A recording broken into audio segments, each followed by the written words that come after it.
இந்த செய்தியை உங்களுக்கு வழங்குவது டைனமிக்.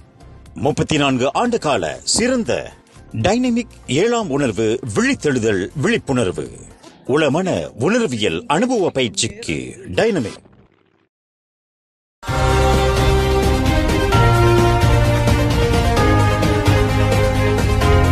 வணக்கம். திசைகளின் 5 மணி செய்திகள். போலீஸ் நிலைய தாக்குதலுக்கும் அரண்மனையில் அத்துமீறல் சம்பவத்திற்கும் தொடர்பு இல்லை. அண்மையில் ஜோஹர், உலுத்திராம் மற்றும் பினாங்கு டத்தோக்ராமட் ஆகிய 2 போலீஸ் நிலையங்களில் மேற்கொள்ளப்பட்ட தாக்குதல்களுக்கும் இஸ்தானா நகராவிற்குள் அத்துமீறி நுழைய முயற்சி மேற்கொள்ளப்பட்ட சம்பவத்திற்கும் தொடர்பு இல்லை என்று உள்துறை அமைச்சர் டத்தோஸ்ரீ சைஃபுடின் நசுத்யோன் இஸ்மாயில் தெரிவித்துள்ளார். அதேவேளையில் மேற்கண்ட சம்பவங்களுக்கும் சப்புத்தே நாடாளுமன்ற உறுப்பினர் த்ரேசா காக்கிற்கும் விடுக்கப்பட்ட கொலை மிரட்டல் சம்பவத்திற்கும் தொடர்பு இல்லை என்பதையும் சைஃபுடின் விளக்கினார். இந்த 4 சம்பவங்களும் ஒன்று மற்றொன்றுடன் தொடர்பு இல்லை என்பது விசாரணையில் தெரிய வந்துள்ளது என்று அவர் குறிப்பிட்டுள்ளார். பினாங்கு டத்தோக்ராமட் போலீஸ் நிலையத்திற்குள் நுழைந்து போலீசாரை தாக்கியதுடன் HK-MP5 ரகத்திலான மிஷின் கன் துப்பாக்கியை பறிக்க முயற்சி செய்த சம்பவம் முழுக்க மதுபோதையில் இருந்த ஒரு நபரினால் மேற்கொள்ளப்பட்டதாகும் என்று சைஃபுடின் இன்று விளக்கினார். அரசாங்க பணியாளரின் பணிக்கு இடையூறு விளைவித்த குற்றத்திற்காக அந்த நபர் கடந்த வாரம் நீதிமன்றத்தில் குற்றஞ்சாட்டப்பட்டு இருப்பதையும் அமைச்சர் தெளிவுபடுத்தினார். அமெரிக்காவில் ஹார்வர்ட் சட்டக்கல்லூரியில் சட்டத்துறைக்கான முனைவர் பட்டப்படிப்பு மாணவரான மலேசியாவைச் சேர்ந்த அர்ஜுன் கானநாதன் 2024ஆம் ஆண்டுக்கான Ralph D Kans access to justice விருதை வென்றுள்ளார். நீதி மற்றும் சமத்துவத்தை மேம்படுத்துவதற்கு தன்னை அர்ப்பணித்துக் கொண்ட ஒரு மாணவனை அங்கீகரிக்கும் வகையில் அமெரிக்காவில் இந்த உயரிய விருது வழங்கப்படுகிறது. அமெரிக்காவின் உச்ச நீதிமன்ற நீதிபதியான மறைந்த மாசாச்சுசெட் மற்றும் சமூக நீதிக்கான வழக்கறிஞரான ரால்ஃப் டி கான்ஸ் ஆகியோரை கௌரவிப்பதற்காக அவர்களின் பெயரில் இந்த விருது கடந்த 2021ஆம் ஆண்டு நிறுவப்பட்டது. ஹார்வர்ட் சட்டக்கல்லூரியில் இந்த உயரிய விருது பெறுவதை ஒரு வரப்பிரசாதமாக கருதுவதாக 24 வயதுடைய மலேசிய மாணவன் அர்ஜுன் தெரிவித்தார். சட்டத்துறையில் குறிப்பாக வசதி குறைந்த தனது கட்சிக்காரர்களுக்கு நீதி கிடைப்பதற்காக போராடி வரும் அர்ஜுனனின் சமூகவியல் பங்களிப்பை கருத்தில் கொண்டு அவருக்கு இந்த மதிப்பு மிகுந்த விருது வழங்கப்பட்டுள்ளது. எந்த ஒரு வழக்கிலும் சிக்கலான பிரச்சனைகளை இரு பக்கங்களிலும் அலசி ஆராய்ந்து ஒரு முடிவுக்கு வருவதில் அர்ஜுன் மிகப்பெரிய அறிவுஜீவி என்று புகழாரம் சூட்டப்பட்டுள்ளது. தலைநகரில் தனியார் உயர்கல்வி நிறுவனத்தில் பயிலும் மாணவி ஒருவர் பினாங்கு தஞ்சோங் பூங்காவில் உள்ள ஒரு தங்கும் விடுதியின் 21வது மாடியிலிருந்து கீழே விழுந்து இரத்த வெள்ளத்தில் கண்டெடுக்கப்பட்டார். நேற்று மாலை 3:35 மணியளவில் பாதிக்கப்பட்ட 24 வயதுடைய மாணவியின் உடல் பொதுமக்களால் கண்டறியப்பட்ட பின் போலீஸ் நிலையத்தில் புகார் அளிக்கப்பட்டது. சம்பந்தப்பட்ட மாணவி அந்த தங்கும் விடுதிக்கு சக ஆண் தோழருடன் சென்றதாகவும் அவ்விருவரும் அறைக்கு சென்ற சிறிது நேரத்திலேயே இச்சம்பவம் நிகழ்ந்திருப்பதாக தெரியப்படுகிறது.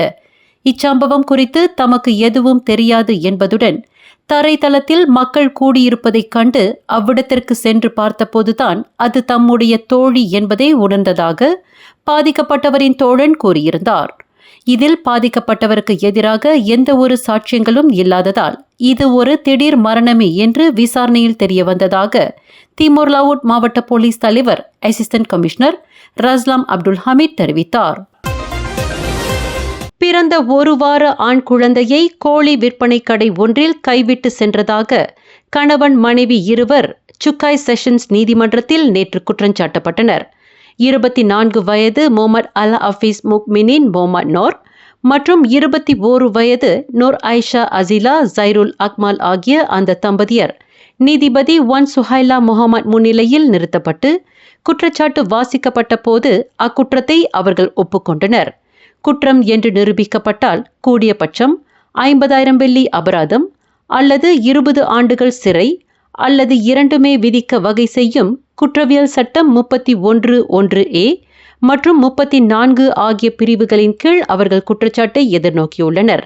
கடந்த மே 20ஆம் தேதி சுக்காய் ஜலன் ஐ புத்தே புக்கெட் ஜாபூர் குபூரில் உள்ள கோழிக்கடையில் இக்குற்றத்தை புரிந்திருப்பதாக அவர்கள் மீது குற்றச்சாட்டு சுமத்தப்பட்டுள்ளது. மாற்றுத்திறனாளி மாணவி ஒருவரை பள்ளியின் கழிப்பறையில் பாலியல் பலாத்காரம் செய்ததாக அரசு ஊழியர் ஒருவர் கொத்தபாரு செஷன்ஸ் நீதிமன்றத்தில் இன்று குற்றஞ்சாட்டப்பட்டார். 42 வயது முக்ஃபார் நிசான் முக்தார் என்கின்ற அந்த அரசு ஊழியர் நீதிபதி நிக் ஹப்ரி மொஹமட் முன்னிலையில் நிறுத்தப்பட்டு குற்றச்சாட்டு வாசிக்கப்பட்ட போது அக்குற்றத்தை அவர் ஒப்புக்கொள்ளவில்லை. குற்றம் என்று நிரூபிக்கப்பட்டால் கூடியபட்சம் 20 ஆண்டுகள் சிறை மற்றும் பிறம்படி விதிக்க வகை செய்யும் குற்றவியல் சட்டம் 14A பிரிவின் கீழ் அவ்வாடவர் குற்றஞ்சாட்டப்படுவார். கடந்த 2022 ஆண்டு நவம்பர் 24 காலை 9 மணி அளவில் கோத்தாஸ் கொல்லாமனுங்கக் பங்சானில் 14 வயது மாற்றுத்திறனாளி மாணவியை பள்ளியின் கழிப்பறையில் பாலியல் பலாத்காரம் செய்ததாக அவர் மீது குற்றஞ்சாட்டப்பட்டுள்ளது. பினாங்கு கனாரி அவென்யூவில் உள்ள பீட்சா சங்கிலி உணவகம் ஒன்றில் வாடிக்கையாளரின் ஆர்டர் ரசீட்டில் இஸ்லாத்தை அவமதிக்கும் வகையில் காணப்பட்ட வாக்கியம் தொடர்பாக மியான்மரை சேர்ந்த தம்பதியர் உட்பட 4 போலீசார் கைது செய்துள்ளனர். கடந்த மே 16 பினாங்கு சுங்கை ஆராவில் உள்ள ஒரு டூரியான் தோட்டத்தில் 19க்கும் 67க்கும் இடைப்பட்ட வயதுடைய 3 மியான்மர் பிரஜைகள் மற்றும் ஓர் உள்ளூர் ஆணும் கையும் களவுமாக பிடிபட்டதாக பினாங்கு போலீஸ் தலைவர் டத்தோ அம்சா அமாட் தெரிவித்தார்.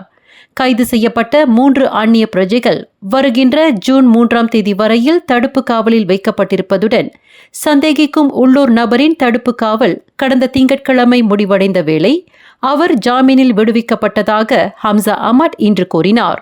இதுவரையில் இச்சம்பவம் குறித்து 17 புகார்கள் வாடிக்கையாளர்களிடமிருந்து கிடைக்கப்பெற்றதை தொடர்ந்து அந்நபர்கள் கைது செய்யப்பட்டதாக ஹம்சா அமாட் மேலும் குறிப்பிட்டார்.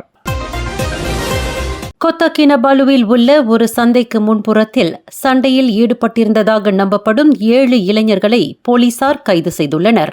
இச்சம்பவத்தை தொடர்ந்து 14க்கும் மேற்பட்ட வயதுடைய அந்நபர்கள் கையும் களவுமாக பிடிக்கப்பட்டிருப்பதாக கொத்தகினபாலு மாவட்ட போலீஸ் தலைவர் அசிஸ்டன்ட் கமிஷனர் கசிம் மூசா தெரிவித்தார். பகடிவதை, மிரட்டி பணம் பறித்தல் மற்றும் அதிருப்தியின் விளைவாக இச்சம்பவம் நிகழ்ந்திருக்கக்கூடும் என்பதுடன் சந்தேகிக்கும் நபர்கள் குழாய், பிரம்பு ஆகிய பொருட்களை பயன்படுத்தி ஒருவருக்கொருவர் சண்டையிட்டுக் கொண்டதாக கசிம் மூசா கூறினார்.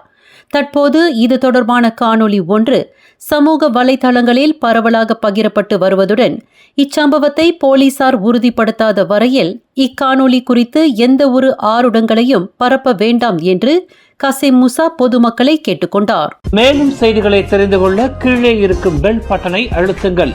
உங்கள் மகிழ்ச்சியை வெளிப்படுத்த லைக் மற்றும் ஷேர் செய்யுங்கள். தொடர்ந்து திசைகளோடு இணைந்திருக்க சப்ஸ்கிரைப் செய்யுங்கள்.